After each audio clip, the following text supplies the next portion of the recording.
Praise the Lord. Nakakamiss po dito, ano? Amen.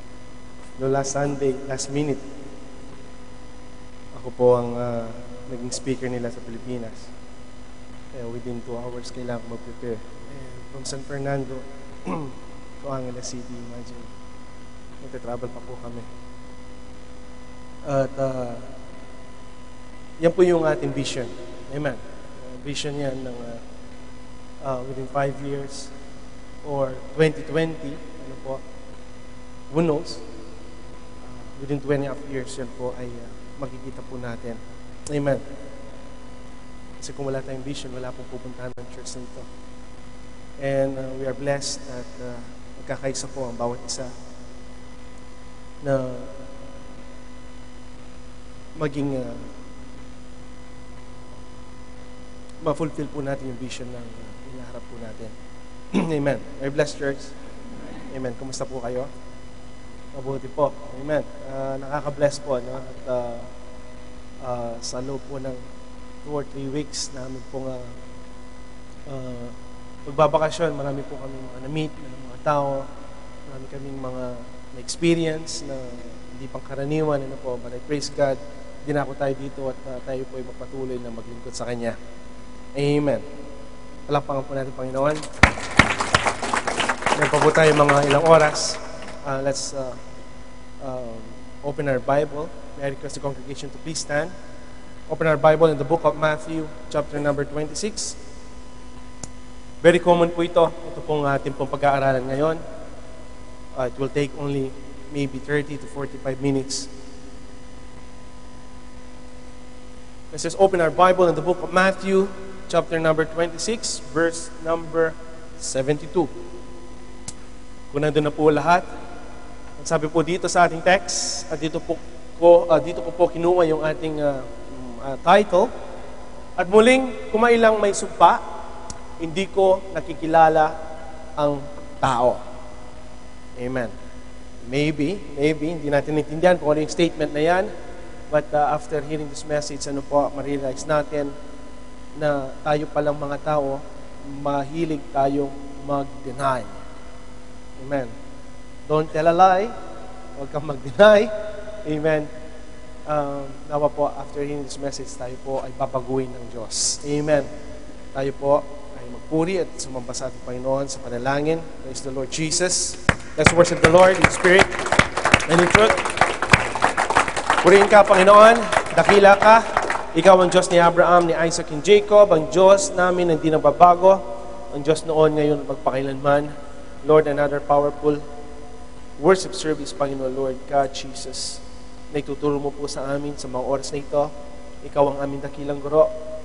Provide us, Father God, Lord, ng anointing ng iyong banal spirito, Panginoon, upang sa ganun, Panginoon, Lord, hallelujah. Kami po, Panginoon, Lord, ay makikinig na yung mga salita. Maging receptive, Panginoon Lord, sa bawat marinig po namin, Panginoon Lord, ng mga verses sa araw na ito. Open our heart and mind, O Lord Jesus. Bless us, Father God. Ito po ang aming dalangin. In the name of Jesus Christ of Nazareth, we pray. Amen. Palakpakan po natin, Panginoon. For the past 2 weeks, nangaral po ako doon sa ating inang bayan. Ang nakita ko doon, they are very receptive, by the way. Yung pong palakpak nila talagang lalakas, ano po yung hiyaw nila. And I praise God dahil ang sarap mabuhay sa Pilipinas, to be honest. Ang sarap mabuhay sa Pilipinas. Kaso nga lang parang metro doon. Ano po, kung paano kabilis yung oras, ganun din kabilis mawala yung pepe. Ano po? At ayaw ko sabihin na mahirap ang buhay dahil yan po ay curse. Ano po? If you live, of course, na extravagant or extraordinary yung pabumuhay mo, dahil talagang maubos yung pera. Ano pa. Pero nakita ko lang, maraming mga opportunista. Yun lang po ang nakakalungkot. Even sa airport, ano po, ang daming mga requirements, na paiba-iba sila ng requirements, kaya napupunta tayo doon sa argumento. Ano po. And imagine, pupunta ka lang pala ng Hong Kong, ang daming tax, ano, akala namin, nasa ticket na yung mga taxes. Buti na lang, may dala kaming pera, ano po. May mga travel tax, terminal fee, may mga, lahat ng taxes, ano po. Kaya, dapat pala, marami kang bala, ano po, pagka umuwi ka ng Pilipinas. We are still in denial state. Sabi nga kanina ni Benigno, ni Noynoy Aquino, mas mabuti daw po yung traffic sa EDSA. Nasa headline po yan. Mas maganda daw po may traffic sa EDSA. Kasi problema nila ngayon ang EDSA eh. Mas maigi, mas maganda, sabi po ng ating presidente. Bakit daw po? Mas makakalungkot daw po kung wala ng sasakyan na nagtatravel sa EDSA na wala ng pambili ng gasolina ang mamayang Pilipino. Imagine, ginagawa mong extraordinary ang sitwasyon. Ano po? It's a sign of booming economy daw ang traffic sa EDSA. In which I doubt, ano po, of course, kailangan kumayod ng mga tao. Amen. So, nasa denial state pa rin ng Pilipinas, wherein nasa tagirap pa rin po ang Pilipinas, by the way, ano po, in a sense that kahit mababa yung dollar, mararamdaman mo doon yung presyo ng bilihin. Pagkaalis pa lamang namin 4 days back, tumaas na naman ng diesel, tumaas na naman ng gasolina, wala pong bumababa doon, ano? Ang bumababa doon, yung value ng tao. Yun po yung nakakalungkot. Amen. Denial, brothers and sisters. Ito po yung most common cause of failure in every Christian sa end times. Maraming mga tao ang nagde-deny. Ano po, one time, 2 weeks back, nanonood ako sa isang cable channel, yung VTV. Hindi ko alam kung napapanood yun, VTV. Meron pong isang senaryo doon, may mga problema sa Amerika na ini-install nila yung kanilang mga camera, CCTV. Dahil talamak akala ko sa Pilipinas lang ang mga nakawa, sa Amerika pala, mas grabe ang mga style nila, ano po, mga modus operandi nila. So, one time nanonood po ako, tinawag ko nga si Pastor, tingnan yung mga ginagawa nila sa States, ano po. So, nag-hire sila ng mga agent para tiktikan po or tingnan yung estado ng kanilang department store na napakalaki. Ang dami mga CCTV camera. Meron po doon na isang tawag nito, wheelchair na automatic. So, ito po ay siguro meron siyang kapansanan. Ano po. So, wala kang mag-iisip na itong taong ito may gagawa ng kalokohan sa kanyang buhay. In the first place, ano na nga siya, ano po, may kapansanan, tapos tinitira niya mga alak. Talaga po yung mga alak nilalagay niya sa saan parte ng kanyang katawan. Eh, siyempre, hindi naman po sisitayin, nakita po siya sa CCTV camera. Nung nahuli siya, sabi nila, ma'am, pwede i-check namin yung ganyan-ganyan. Eh, sa Amerika pala, unless na hindi lumalabas sa store, ang isang magnanakaw, hindi mo siya pwedeng sisitain na nagnakaw. Kasi pwede niyang, pag nasa perimeter at inusgan mo siya, pwede kanya kasuhan. Ano po? Kasi pwede niyang sabihin, hindi, babayaran ko ito. Ano po? So, ikaw yung ika-countercharge. So, unless na hindi siya lumabas, ano po? Denied to death ang taong ito. Sabi niya, may kapansanan ako, gagawin ko ba yan? Sabi niya, ano? Siyempre, caught in the act. Hindi naman niya alam na marami po palang mga CCTV camera doon. Ano po? Hanggang sa denied to death.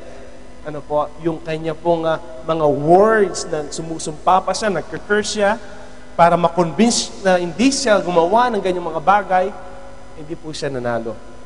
Dahil meron pong proof at meron pong mga evidences na hawak po yung mga agent. At siya po ay, of course, pupunta sa presinto. Amen. Masarap ang mag-deny. Lalong-lalo na kapag tayo po ay nandoon sa kalagitnaan na tayo mapapahamak. Amen. Masarap mag-deny.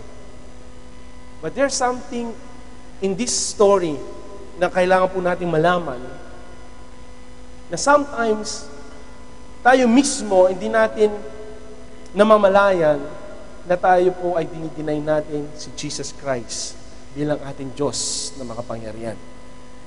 Nakakatawa, maybe, nabasa na natin yung verse na ito, yung chapter dito, and then sasabihin natin, what in the world? Si Peter, gagawin niya yun. For the past 3.5 years, kasama niya ang ating Panginoon. He gave his life to Jesus Christ, by the way. He offered his life. Nung pong tinawag ni Lord, si Simon at si Andrew, sila po ay mga fishermen. Amen. And then, hindi po sila nagdalawang isip. Hindi sila magsusweldo sa kumpanya ng ating Panginoon nung siya po inhired nila upang maging fishers of men.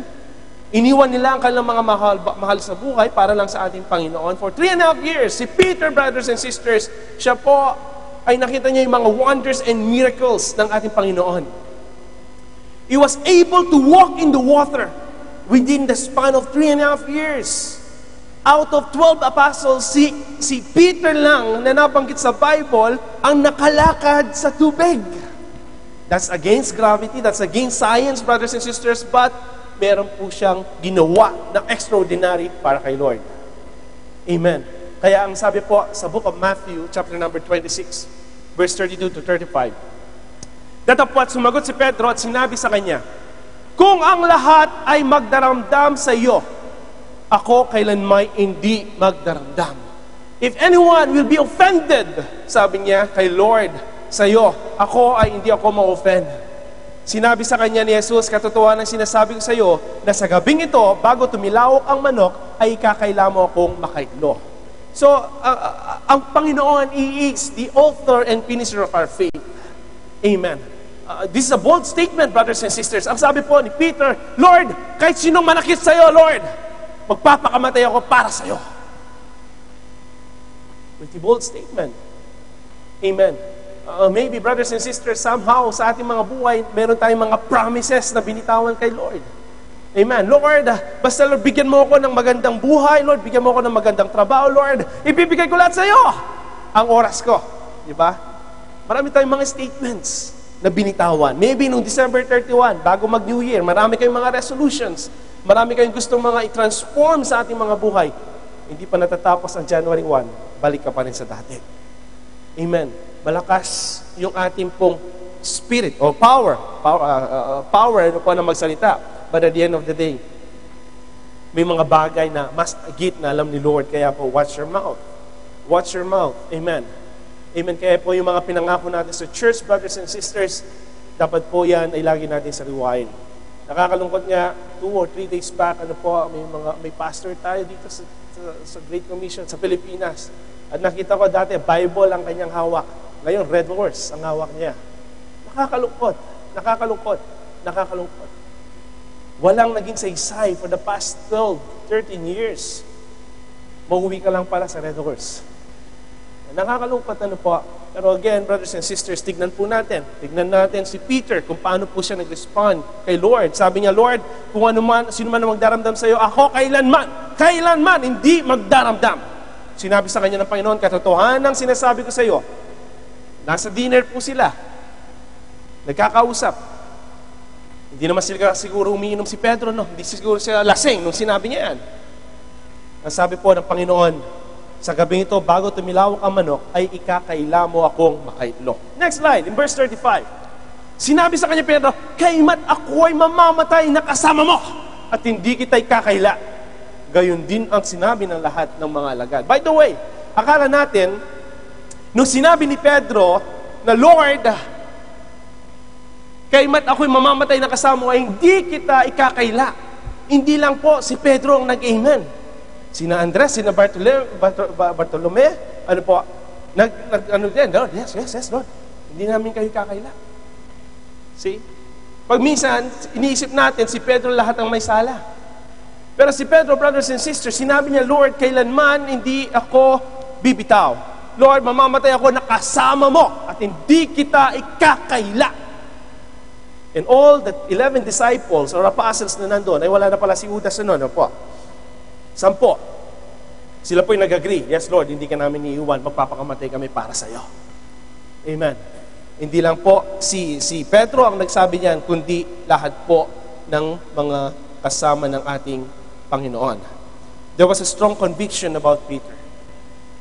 Sa kanyang pananalita, with boldness, with confidence, ano po, there's something in him because he has faith. Meron siyang faith. Amen. But faith alone, brothers and sisters, without the Spirit of God, wala po tayong magagawa. Tandaan po natin. Can I repeat that? A lot of us, meron tayong faith. But there is something missing sa ating pong mga buhay. In which yun po ang kailangan po natin malaman later on. He was very bold. That night in Gethsemane, brothers and sisters, nagipagpatayan si Pedro. Nasugatan pa niya yung shoulder, yung isang soldier, ano po, nawalan pa, natapyas yung kanyang ear. Amen. He's very confident na alam niya na ipinaglalaban niya ang Panginoon. Mamatay man o mabuhay, gagawin po ni Pedro yan. Amen. And he was convinced, brothers and sisters, ang sabi niya, Lord, kailanman hindi kita iiwan at magpapakamatay ako para sa iyo. Amen. Strong and very bold statements. Kaya po, brothers and sisters, ginawa po ni Peter yung mga extraordinary things in which nung pong kinukuha na ang ating Panginoon, nakipag-struggle siya at nasugatan pa niya yung isang soldier sa kanyang ear. Amen.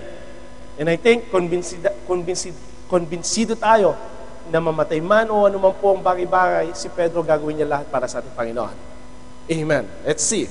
Before, nung nangyari yun, kinuha na ang ating Panginoon.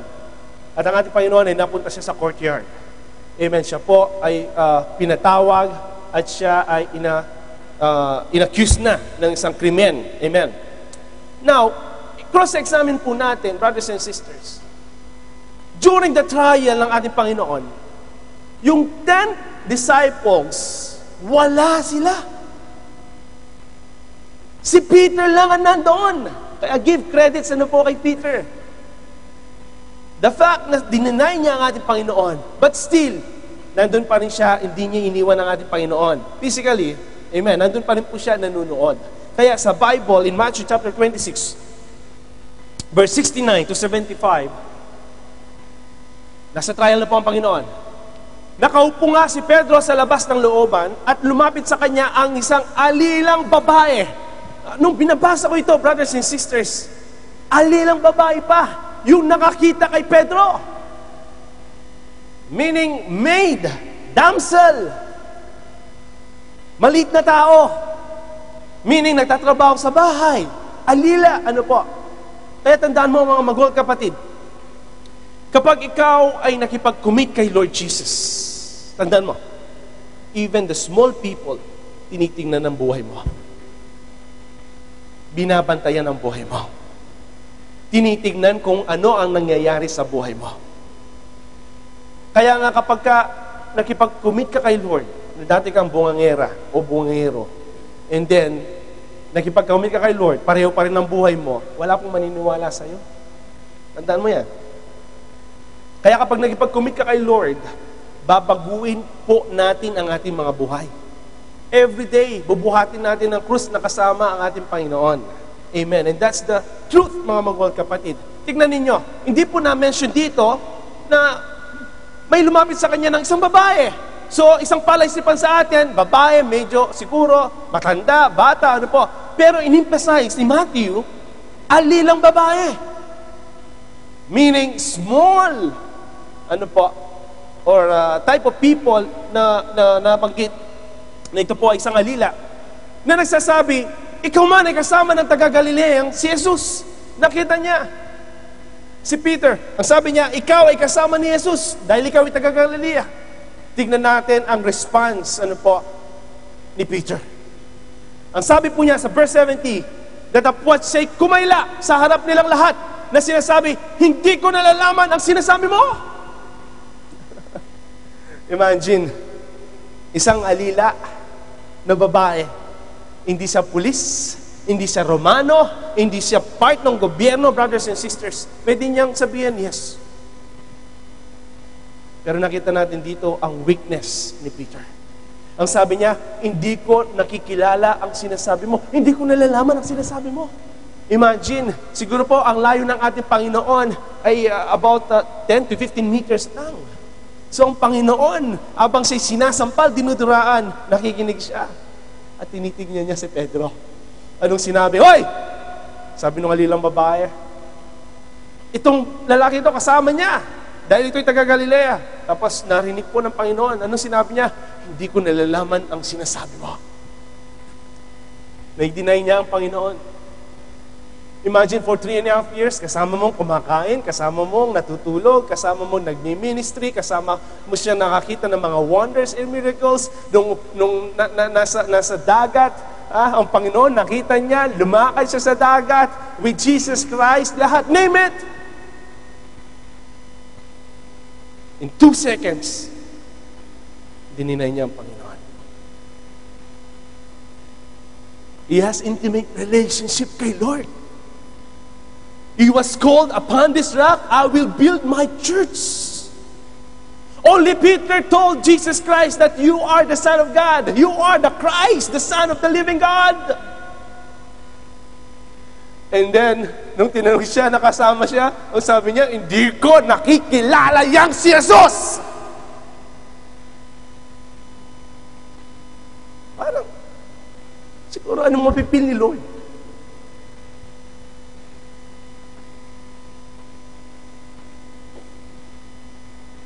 Mamaya makikita natin paano natin i-deny si Jesus Christ. It's very, pag binabasa mo ito, nakakalungkot, nalulungkot ka eh.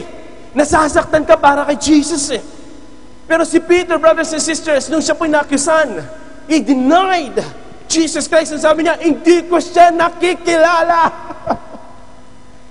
How many of us right here, right now, hindi mo nakikilala si Jesus Christ? Raise your hand. Nagkikilala mo lang si Jesus Christ kapag may mga pera tayo. Pag magaling tayo. Pag wala tayong sakit at karamdaman. Pag malakas ka, hindi mo kilala si Jesus Christ. Hindi mo lang nga maisip, manalangin, magpasalamat eh. And that's how we deny Jesus Christ, by the way. Kailangan mo lang si Jesus Christ kapag nangangailangan ka pang matrikula ng mga anak mo. At the end of the month, kailangan mong bayaran mga gastusin mo, doon mo lang naalala si Jesus Christ. Pero kapag may kalakasan ka, kapag may pera ka, wala si Jesus Christ. It's the same thing. Nung inakrisan siya, na ito kasama rin si Jesus Christ, dahil ito taga Galilea. Ang sabi niya, hindi ko nalalaman ang sinasabi mo. Next slide. Hindi pa nagtatapos dyan. At paglabas niya sa portico, ay nakita siya ng ibang alila. Alila na naman. Hindi mga pulis, hindi mga Romano. Mga simple people. Ordinary people. At sinabi na nangaroon, ang taong ito ay kasama rin ni Jesus na taga Nazareth. Kanina Galileo, ngayon taga Nazareth na. So it's proven. Yung pong kanilang evidence. Kanina Galileo. Ngayon, taga Nazareth, ha? Talagang malapit na malapit niya. Alam mo po ano sabi niya? At muling kumailang may sumpa. Eto na, may sumpa na. Hindi ko nakikilala ang tao. Ikaw na nagsabi, He is the Son of God. Siya ay Diyos. Tapos ngayon, sasabihin mo, hindi ko nakikilala ang tao. From God to man. Dinowngrade niya ang Panginoon. This is how, terrible ang ginawa ni Peter. Sa pagkakilala niya sa ating Diyos na makapangyarihan, sa isang iglap, 2 seconds, dinowngrade niya si Lord. At sabi niya, hindi ko nakikilala ang tao. With, may sumpa. I swear! Kumapal ang buhok ko. I swear, hindi ko kilala ang taong yan! What do you feel? Imagine, ilagay mo yung sarili mo kay Lord. Siguro tinitingnan niya. Eyes to eyes. Okay lang sana magsalita, pero may sumpa pa eh. Ay, hindi ko nakikilala ang taong yan. He denied our Lord for the second time. Verse 73. At pagkaraan ng sandali, hindi lang po natatapos ang gabing yon. Pagkaraan ng sandali, ay nagsilapit ang nangatayo roon at kanilang sinabi kay Pedro, sa katotohanan, ikaw man ay isa rin sa kanila, sapagkat, ipinakikilala ka ng kayong. So there's something, kapag ikaw ay lingkod ng Panginoon, may something in you na nakikita ng mga tao. Imagine, alam mo pala, kapag napunta ka sa Manama, alam mo, Great Commission na nag-a-attend. Kapag ka nagsalita, alam mo, mga Great Commission sila. They are really identified. Mga One God believers, they are really identified. Sa buhay mo, nakikita kung si Kristo nga ay nasa buhay mo. Sa buhay mo, sa pananalita mo, makikita na tunay kang mananampalataya. Kaya kapag dati bungangero ka, nagmumura ka, umaga pa lang, nagmumura ka na. Tinanggap mo si Jesus Christ, ganun pa rin. Walang epekto sa buhay mo si Kristo. Pero kapag binago ka ng Panginoon, habang nanggugupit ka, nagtatrabaho ka sa salon, in Jesus' name, alam na nila, na-identify. Ito, Great Commission Ministries. In Jesus' name. Amen. Praise the Lord, di ba? Di mo ba? Pag minsan, iba yung hindi natin ka-churchmate, hindi man natin sabing praise God. Naiya ka Di ba? Hindi mo masabing, praise the Lord, hallelujah. Kasi naiya ka. And that's how you deny Jesus Christ. So nakita ka agad, hindi Galileo, hindi taga Nazareth, kundi the way yung lifestyle ni Pedro. Nakita, sabi, sa katotohanan. Katotohanan na yan. Ikaw man ay isa rin sa kanila sapagkat ipinakikilala ka ng iyong pananalita. Amen. Nang magkagayon, nagpasimula siyang manungayaw at manumpa. He started what? He started to curse and swear. Hindi ko nakikilala ang tao. At pagdakay, tumilawok ang mga manok. Kuku!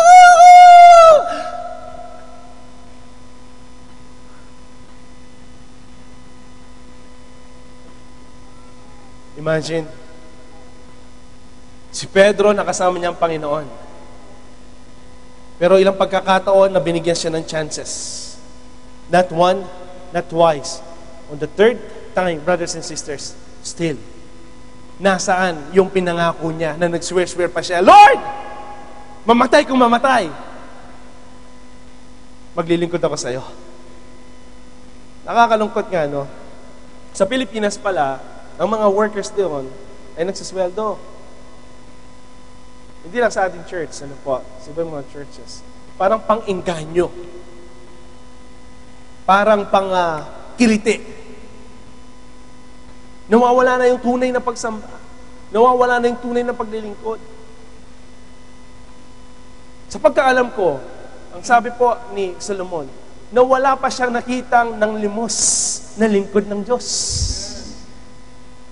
Wala. Kaya nga nakakalungkot. Workers ka ng church, binabayaran ka.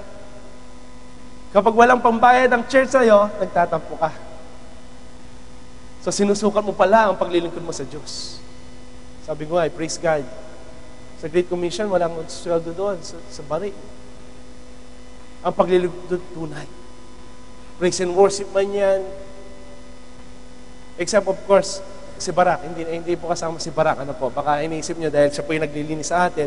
Sa buong church. Yung pong mga totoong naglilingkod sa Panginoon. Kaya on the third time, brothers and sisters, ano po ang ginawa niya? Verse 75. At naalala ni Pedro ang salitang sinabi ni Jesus. Bago tumilawak ang manok, ay kakailamo akong makaitlo. At siya'y lumabas at nanangis na mainam. Alam niya, dinahukan niya yung kanyang puso. Alam niya, deep in his heart, brothers and sisters. Alam niya na nasaktan ang ating Panginoon. Alam mo na nasaktan mo si Lord. Kaya tumangis po siya na mainam, lumabas na lang siya, hindi na niya kaya. Kaya ano po ginawa niya? Siya po ay lumabas. Kasi ang sabi po ng ating Panginoon in the book of Mark chapter 8, verse 38, sapagkat ang sino mang magmakaya sa akin at sa aking mga salita. Kung sino man ang naiya sa inyo na mag-share ng Word of God o share si Jesus Christ sa inyong mga mahal sa buhay, naiya ka, ikinakaila mo ang Diyos. Sa langit ito na mapangulo niya at makasalanan, ay kakaya rin naman siya ng anak ng tao pagparito niyang nasa kaluwalhatian ng kanyang ama na kasama ng mga banal na anghel. Meaning, brothers and sisters, naalala niya, all of the sudden, naalala niya ang bawat sinabi ng Panginoon during their ministries. Amen. Kaya nga yun po yung nakakalungkot Pag chismisan, marami tayong na-share na chismisan. Pero pagdating sa Word of God, zero. Hindi nyo ba napansin yun? Never natin sinyer ang Word of God na may excitement. Kaya nga, yung third day namin sa Hong Kong, pagod na kami kasi yung palang sa Ocean Park na yon, walang nagsabi sa amin, 3 palang bundok. Imagine, 10 taon na ako hindi nagpupunta sa bundok ng Baguio. Maglalakad ka pala doon. Ay, ang sabi sa amin, sabi ng aming tourist guide, si Dr. Mike, pagdating niya sa Ocean Park, sumakay kakagat kayo ng cable car papuntang sa ibang mountain. So, pagpasok po namin doon sa Ocean Park ngayon, yun ang hinanap namin, cable car. Hindi naman po namin alam na hindi pala babalik yung cable car ulit, So, ang ginawa namin may bahay, nilagay namin yung trolley. Of course, ayaw namin na may trolley sa loob ng cable car. Nilagay po namin doon sa lalagyan ng side. So, sumakay kami. Sabi namin, hanggang dito lang pala, hanggang dito lang. Diyos ko, isang bundok pa lang pala yun. Mayroon pa palang pangalawang nakakatakot. Kaya na sinasabi ko sa akin, may bahay na okay lang ako, pero yung dugo ko, hindi ko na mararamdaman sa ulo ko. So, nung nakarating kami sa kabilang bundok, bababa na pala kami doon. Itong aking anak, Daddy, buhat! Sabi ko, patay tayo niyan. Yung trolley, anak, nandoon sa kabilang bahay. Ayaw ko na sumakay sa cable car na yan. Naglakad. The whole day, lakaran. Sige, lakaran. Nung nasa hotel na kami, nag-PM po si Brother Homer. No, pagod na kami. Pero ito yung pakay namin talaga mag-share ng gospel Ito yung pinangako kay Brother Gerald Within 35 minutes. Namangha po ang ating kapatid na ito. And I praise God, he was convinced that there's only one God. He was convinced. In 35 minutes, napapasindak siya sa mga sabi ko yung Bible ko, hindi ko pa nga na-open. Pero praise God, in the span of 35 minutes, lahat po ng kanyang pananaw mula sa kanyang pagkabata ay naituwid ng ating Panginoon. Amen. At ang nakakalungkot lang, yung palang padala nitong Brother Homer, nasa bahay pa niya. Sa Colon. So, sige, sabi namin, punta po kami doon from doon sa hotel namin, sa kanila, I think it takes 30 minutes, nakaka-bless, yung pagkakataon na binibigyan ng Panginoon sa atin. Sabi nga, baka hindi ko na makita si Brother Homer, later or sooner, kung makita natin sa bani. But take the chance, kung meron ka pagkakataon na i-share mo Word of God, i-share mo. Amen. I-share mo. Sabi nga sa kanya, bro, saan ka nag-aaten ngayon? Wala na po. Sabi niya, okay, sabi ko, ikaw ang church. Sabi ko sa kanya, I challenge him, sabi ko, start mo. Ikaw mag-start dito. Sa Hong Kong. Imagine, magkakaroon ng Great Commission sa Hong Kong, Amen. Kaya po, I was really blessed, sa 35 minutes na aming pag-uusap, heart to heart, I was convinced that there's only one God. There's only one God. Amen. Palakpakan po natin, Panginoon. Amen.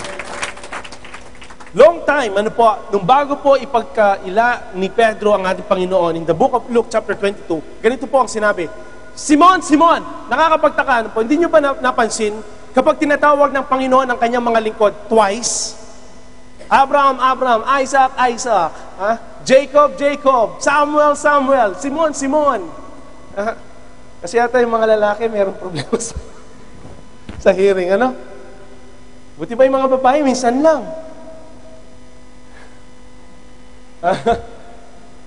Marta, dalawang beses din ba? Dalawa rin. Ang Panginoon pag nangusap, very personal. Parang talaga parang intimate. Laverne. John. JJ. Kaya pala yung mga pangalan nyo. Kaya pala JJ ang pangalan mo. JJ. Apat yun. Pinapatawa ko lang po kayo dahil inaantok na kayo. Simon, narito. Inihingi ka ni Satanas upang ikaw ay maliglig niyang gaya ng trigo. Datapwat ikaw ay pinamamanig ko na huwag magkulang ang iyong pananampalataya. At ikaw, kung makapagbalik ka ng muli, ay papagtibayin mo ang iyong mga kapatid. So, ang word ng ating Panginoon, hindi pa pala converted si Peter. Amen. After all these years, 3.5 years, binigay niya ang kanyang buhay kay Lord, i-sacrifice his life, i-sacrifice his work, i-sacrifice everything para kay Lord. Siya po ay nakita ng mga wonders and miracles, nakita siya ng mga demonyo na napaalis sa pangalan ng ating Panginoon, mga patay na nabuhay, nakita siya ng may mga sakit, mga cancer na gumamot, na gamot ng ating Panginoon. Hindi pa pala po converted si Peter. Hindi pa pala siya born again. Pero meron na siyang faith. Pero hindi pa rin po pala siya converted. Kaya nga ang sabi ng Panginoon, ipinamamanig ko, huwag magkulang ang iyong pananampalataya. At ikaw, kung makapagbalik ka ng muli, kung ikaw ay mako-convert muli, ay papagtibayin mo ang iyong mga kapatid. So meron palang kulang. May kulang pala. Hindi lang yung nag-a-attend ka sa church, nakakita ka ng mga gumaling, nakakarinig ka na si sister ganyan ay gumaling, si brother ganyan gumaling. It's not enough na may faith ka. It's not enough, brothers and sisters, na nakikita mo mga wonders and miracles na ikaw ay namamangha. Meron po palang kailangan na tayo ay ma-convert at mamaya ituturo po yan ng ating Panginoon. So ano po sabi? Next verse.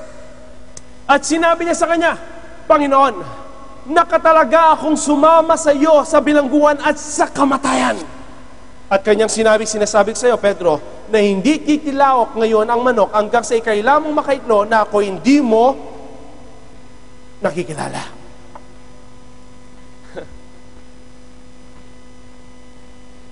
Yung pala, kahit pala nag-worship ka, nakita ng mga wonders and miracles sa buhay mo, nagte-testify ka, ginagamit mo lahat, kulang na lang, lumakad ka rin sa tubig, hindi ka pa pala rin converted. May kulang pa pala.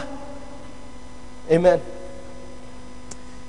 At yun po sinabi niya, nakatalaga ako na sumama sa iyo bilangguan na sa kamatayan. These are pretty bold statements, mga magulang kapatid. Magagawa mo ba? Masasabi mo ba yan? Sa oras na ito, masasabi mo ba, Lord, pupunta ako sa Iraq.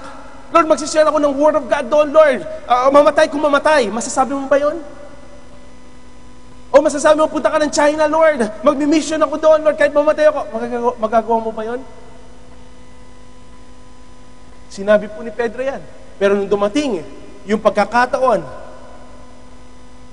na kailangan niya pong i-declare ang pag-ibig niya kay Lord, he denied Jesus Christ not only once, not only twice, but thrice.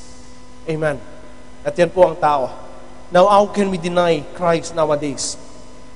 Now, we deny Christ when we deny we're Christians. And that's probably the most obvious way. Ano bang gusto sabihin ng Christian? Yung sabi nila, yung Christian daw, Christ, I-A-N. I am nothing. Yung I-A-N daw niya yan, nasabi daw, I am nothing without Christ. Kaya nga, Christian eh. Ang Christian, nabuo po yan, mga martyrs, mga magulang kapatid. Tandaan mo, nabuo yung Christian, namatay po ang mga naunang apostoles ng ating Panginoon. Kaya pangalagaan natin yung pagiging Kristiyano natin.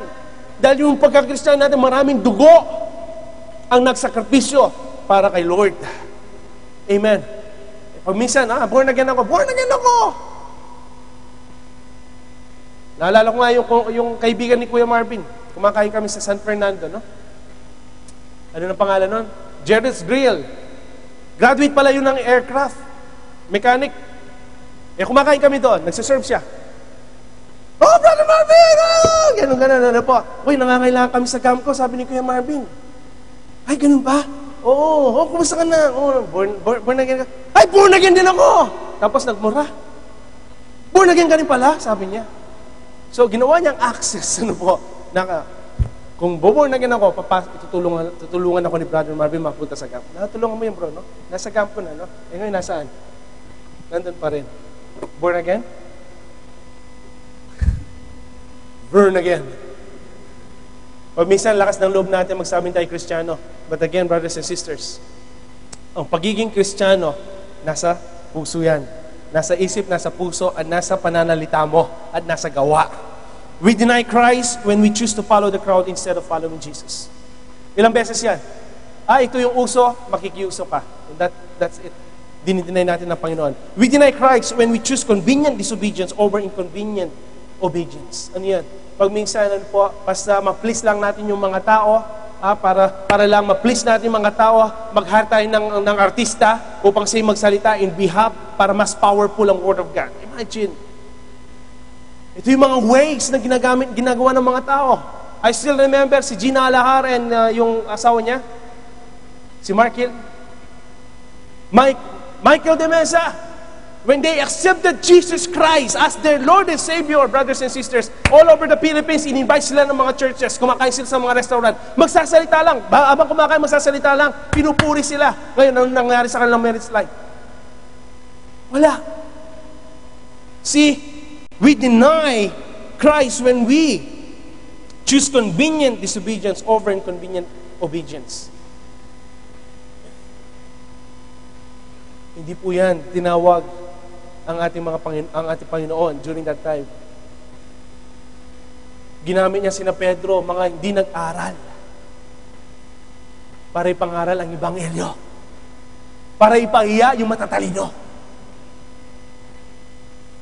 Kaya nga siguro dito sa Great Commission, wala tayong mga activities na gaya ng ibang churches. Meron silang mga concert, meron silang mga iba't ibang mga ini-invite ng mga other religious groups para lang ma-please ang tao, para lang ma-maintain yung crowd.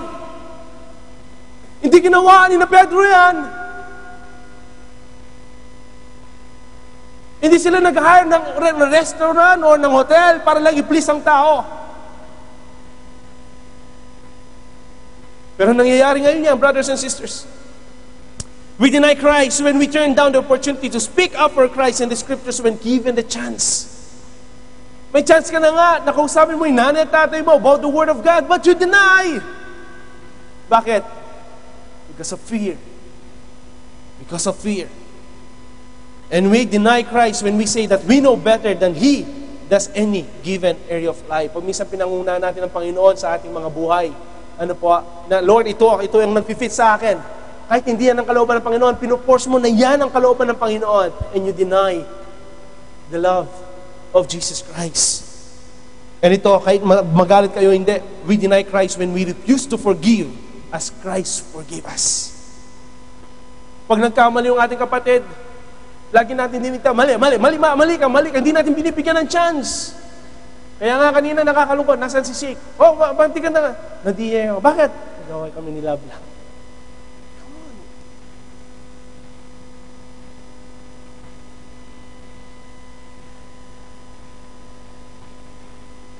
Dapat magpatawanan tayo eh. Umingi tayo ng kapatawanan kay Lord, tapos ikaw mismo hindi ka nagpapatawad. Paano ka patatawanan ng Panginoon? Yung pagkakamali ng asawa mo, nangyari na nga yan 10, 15, 20 years ago. Hanggang ngayon, buhay na buhay pa rin. Kaya walang harmony sa family kasi dinidigdig natin yung mga problema noon eh. Eh sabi ng Panginoon, forgive. Sabi ni Pedro, Lord, mga ilang beses ako, Lord, magpatawad. 40 times 7. Sabi ng Lord sa kanya, 40 times 7. 70 times 7, sorry. 490 times. Minsan nagkamali lang ng maliit lang na bagay. That means you are denying the love of Christ. Hindi ka nga si Pedro, brothers and sisters.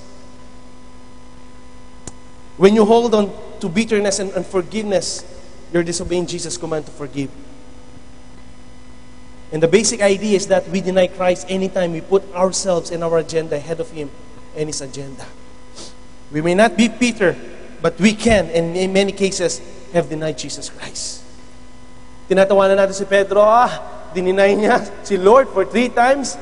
But come on, brothers and sisters, pag minsan mas masahol pa tayo kay Pedro.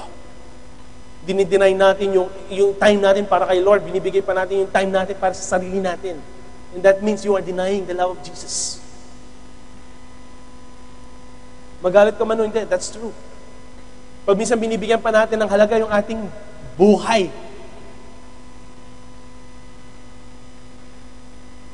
Kaya nga nagiging failure po tayo eh. Kaya kahit anumang years na tayo po mag-ask ng New Year's resolution, mga magulang at kapatid, kahit with boldness sinasabi natin, nagte-testify pa tayo dito, na sinasabi natin, hindi ako mag-fail, hindi ako pabayaan ni Lord. That's the time na si Satan nandyan na. Paglabas mo, titirahin ka na niya. Kaya maging maingat po tayo sa mga statement natin pong binibitawan. Amen. And you know what? What happened? Nung 3 beses na ginawa ni Pedro, na ipinagkanuno niya ang Panginoon, lumabas siya at siya'y umiyak ng mainam. Di ba? May paghinag peace. That means may contrite spirit. May repentance. May pagbabago. Do you think ang Panginoon, nung narinig niya yun, di ba, sabi sa Bible, nagtinginan lang sila. At si Lord Jesus Christ, siguro po yung tears na bumaba sa kanyang mga mata, nakita ni Pedro yun, kaya nasaktan din si Pedro. Do you think karapat-dapat pa si Pedro? Nabibigyan pa ng Panginoon ng pagkakataon? Do you think bibigyan pa niya ng second chance na ipagkakatiwala ng Panginoon ang church niya kay Pedro after all these years? That's God. Pag minsan nagkamali yung kapatid natin, yung mga malasan pa, hindi natin binibigyan ng second chance eh. Kaya itong message na ito, it's not for the righteous people. Ang message na ito is for us. Na hindi tayo perfect. We commit sins.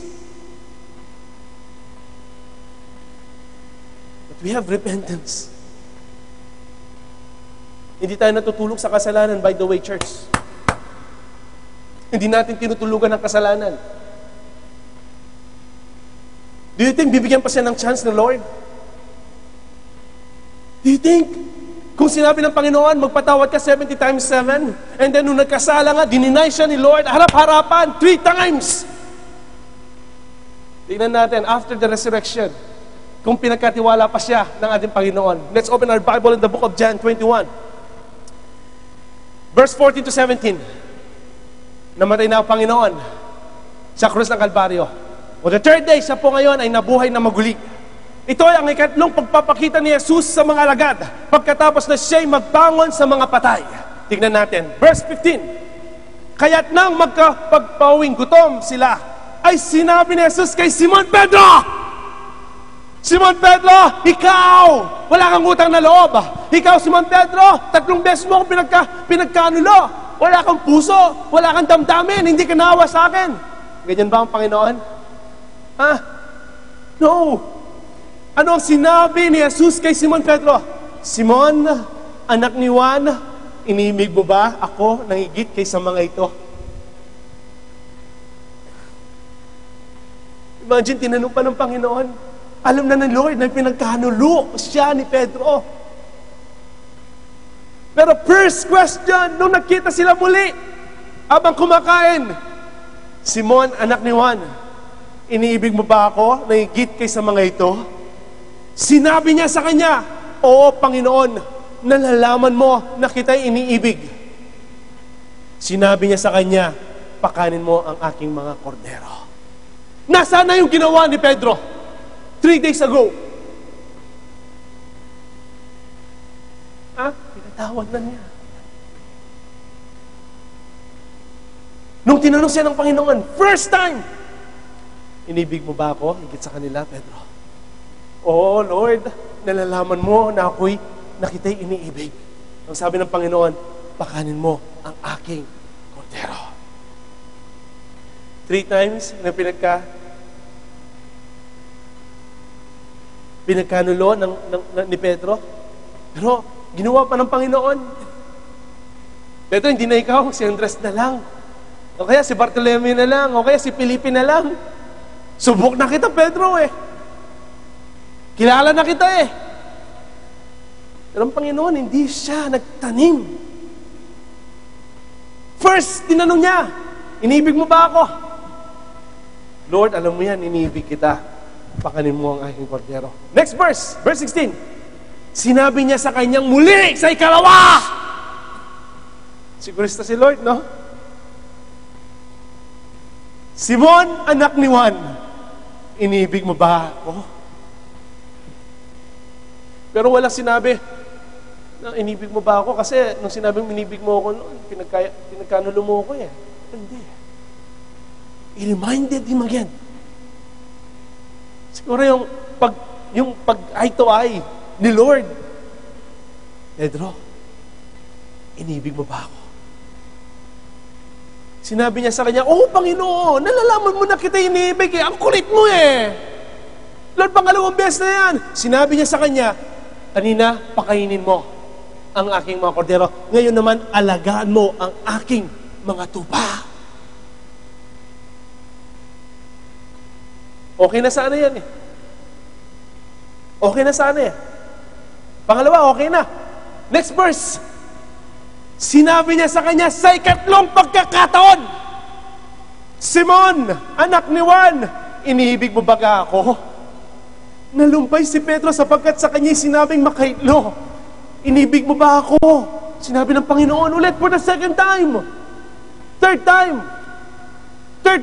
Ngayon, inibig mo ba ako? Inulit na naman ni Lord. At sinabi niya sa kanya, Panginoon, nalalaman mo na ang lahat ng mga bagay, nalalaman mo na kita'y iniibig. Sinabi sa kanya ni Jesus, pakainin mo ang aking mga tupa. Alagaan mo, pakainin mo ang aking mga kordero, pakainin mo, alagahin mo, at pakainin mo ang aking mga tupa. Kasi ang Panginoon, minsan makulit.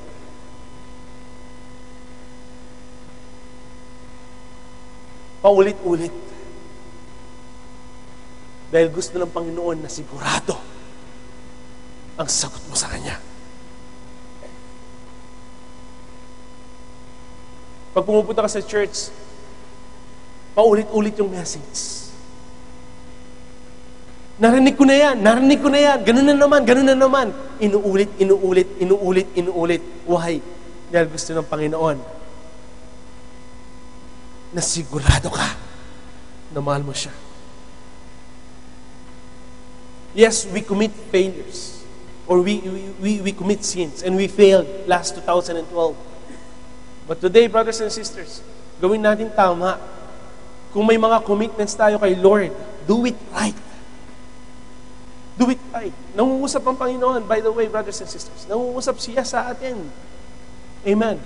And this message was meant for us. We deny Jesus Christ most of the time sa ating mga buhay. Nagiging careless na tayo pagdating sa gawain. Because sometimes, nagiging routine na lang yung ating pagdalo sa church eh. Nagiging routine. Pero kung nanamnamin natin ang essence, brothers and sisters, ng true worship, palagay ko, hindi natin gagawin yung ginawa ni Pedro. Si Pedro nga, nakasama na niya ang Panginoon. Nakita na niya, nahawakan na niya. Pero nagawa pa niyang ipagkanuno. What more tayo? Na hindi pa na nga natin nakita si Lord. Hindi pa natin nahawakan si Lord. Pero ang sabi po sa Bible, mas mapalad ang taong hindi nakakita sa Kanya, pero naniniwala. So mas mapalad tayo kay Pedro. Mas mapalad tayo kay Pedro. Amen. Ano man po ang nangyari sa ating mga buhay? We commit sins. Yes. Meron tayong mga flaws. Meron tayong mga pagkakamali. Huwag tayong mag-stick sa pagkakamali. Alam ni Lord because He is the author and finisher of our faith. Gagawin po niya yan na experience natin upang sa ganoon, mas matibay yung ating relasyon sa Kanya. Don't think na hindi ka karapat-dapat dahil ikaw ay makasalanan. Don't think na ikaw ay makasalanan, gumagawa ka ng mga ganitong bagay, hindi ka karapat-dapat sa harapan ng Panginoon. No. Learn kay Pedro, brothers and sisters. Nung siya po ay nagsisi, meron na siyang contrite spirit. Yung kanyang puso ay binigay niya totally kay Lord. Ipinagkatiwala pa siya ni Lord ng mas igit pa sa inaasahan ni Pedro. Maybe si Andres sasabihin niya, Lord, unfair naman. Lord, ipinagkanulukan niya eh. Lord, nasaan ka ba, Pedro? Nasaan ka ba, Andres o Bartolomeo? Nung nandun ako sa courtyard. Si Peter lang ang nandoon. Siya lang ang nandoon. Amen. Don't think na it's the end of the world. Nagkakamali tayo, yes. At the end of the day, kapag humingi tayo ng kapatawaran kay Lord, At huwag na natin babalikan yung mga bagay-bagay na nangyayari. God will bless us. And He will multiply yung mga bagay-bagay na plano niya sa ating mga buhay. Amen. Alam niyo kung ano yung kulang kay Pedro? Kung bakit niya naipagkanulo ang Panginoon? Acts chapter 1 verse 8. Datapwat tatanggapin ninyo ang kapangyarihan pagdating sa inyo ng Espiritu Santo. Ang Holy Spirit, siya ang nabibigay sa atin ng kalakasan. Sa Book of Acts, nung tinanggap po ni na Pedro at mga disciples ang Holy Spirit ng ating Panginoon, wala ka nang maririnig na ipinagkanuno nila si Jesus Christ. Maybe you've heard kung ano nangyari kay James. Maybe you've heard about nangyari kay Peter, kung paano siya pinatay. Siya po ay pinatay na nakabaligtad ang krus. Maybe you heard what happened kay Stephen. Pinagbabato siya. Imagine, papatayin ka dahil kay Jesus Christ pinagbabato. Pero nakuha pang sabihin ni Stephen, Lord, patawaran mo sila. Hindi nila alam ang kanilang ginagawa. Imagine.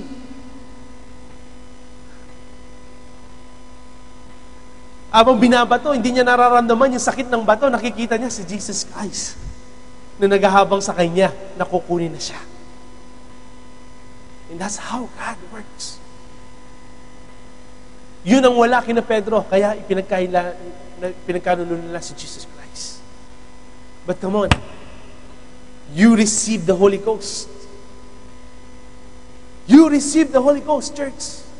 You were baptized in the name of Jesus Christ. Kaya kapag hindi ka pa nabaptized in the name of Jesus Christ, that's the reason why nagiging failure tayo. Hindi natin po natatagumpayan ang ating mga sarili. Why? Because yung old nature mo, nandyan pa rin. Kaya I urge you, brothers and sisters, kung di pa kayo nabaptized in the name of Jesus Christ, this is your best opportunity. Sabi mo, Pastor Chris, Pastor Esting, gusto ko po mabaptize in the name of Jesus Christ. Because ang sabi sa Acts chapter 2, verse 38, repent and be baptized, all of you, in the name of Jesus Christ, for the remissions of your sins, and you will receive the gift of the Holy Ghost. Amen. And that's how, brothers and sisters, hindi mo na kayang i-deny si Jesus Christ. Once you feel the power of the Holy Spirit sa ating mga buhay, ma-endure po natin lahat ng mga problema. Amen.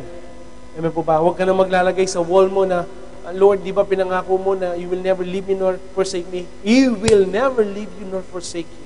Dahil ang time clock ng ating Panginoon is not yet done sa buhay mo. Kailangan po ay maghintay tayo.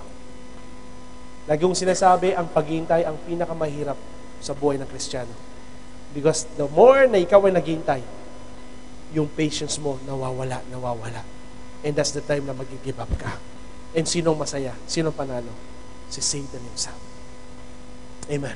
Tayo po tumayo.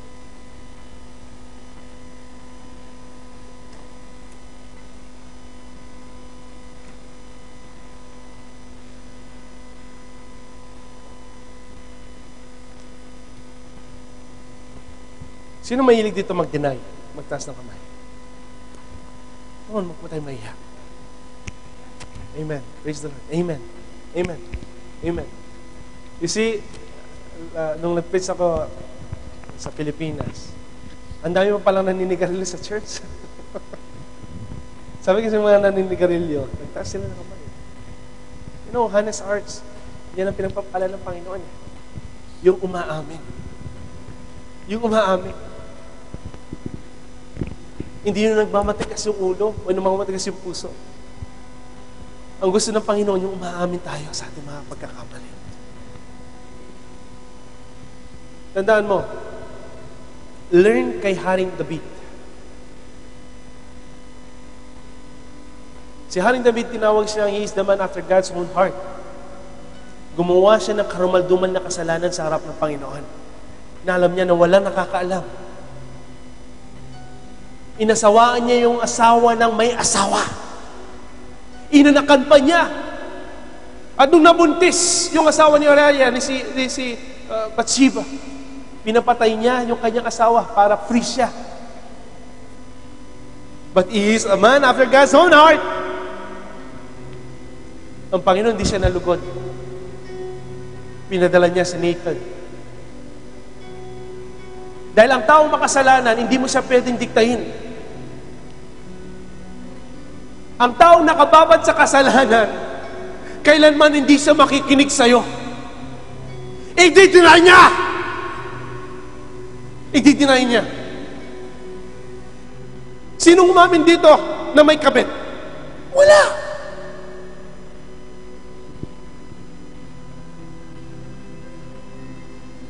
Pero nung pinadala ng Panginoon si Nathan kay David, ang sabi ni Nathan, mahal na hari, may isang mayaman at isang dukha. Ang isang dukha, meron siyang isang tupa na nag-iisa. At yung mayaman, meron siyang maraming mga tupa.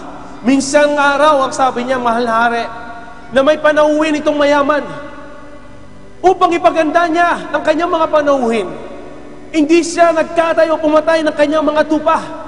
Kuluwa niya yung isa pang nag-iisa na tupa na pag-aari ng taong mahirap. Nag-iisa na nga lang yung tupa niya, kinuha pa niya at pinatay at tinitinigay sa kanyang mga panauhin. Alam nyo, indirectly, hindi nga nangusap si Lord. Pero indirectly, naunawaan ni David, dahil yun ang kanyang gawain, yun ang kanyang pamumuhay. Ang sabi niya, dapat mamatay ang mayaman na ito. Dapat ibigay niya ng 4 na beses sa mahirap na ito. Karapat dapat siya na mamatay. Alam mo, sabi ni Nathan, ikaw yun, mahal na hari. He was caught in the act. Sa kanyang bibig. Pero kung pumunta doon si Nathan, sinabi, hoy, ikaw David, makasalanan ka, mangakalunya ka, humingi ka ng kapatawaran. Magagalit. Pero ang salita ng Panginoon, pag nangusap yan, masakit. Masakit. Parang hinahati yung kasuwak-suwan mo. Pero ikaw yun. Until now, nagdi-deny ka na wala kang sakit at karamdaman. Kaya ayaw mong uminom ng gamot. But what happened kay Haring David? Nung narinig niya yun, hindi niya kinontra ang sinabi ni Nathan. Hindi niya dineny ang sinabi ni Nathan. Sinabi niya, tunay, ako'y nagkasala.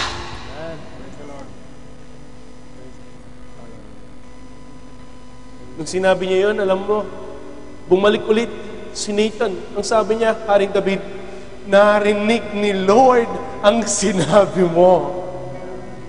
Kasi umaamin ka Hindi ka nagdi-deny. Umaamin ka na kailangan mo si Jesus Christ. Kailangan mo na maligtas ka. Kailangan mo na ikaw ay lumaya sa bilangguan mo. Nalugod si Lord. Nalugod siya. Tatanggalin na natin yung denial. Let's face it. Come on, let's face it. Ngayon pa lang, matuto na tayo na harapin natin yung katotohanan. Harapin natin yung truth. Dahil lahat tayo mamamatay. Yes. Mamamatay tayong lahat. Isa lang ang haharapin natin. Si Lord Jesus. Harap tayo. Tayo lahat nandito. Walang exempted. At kapag binuksan ang aklat ng buhay,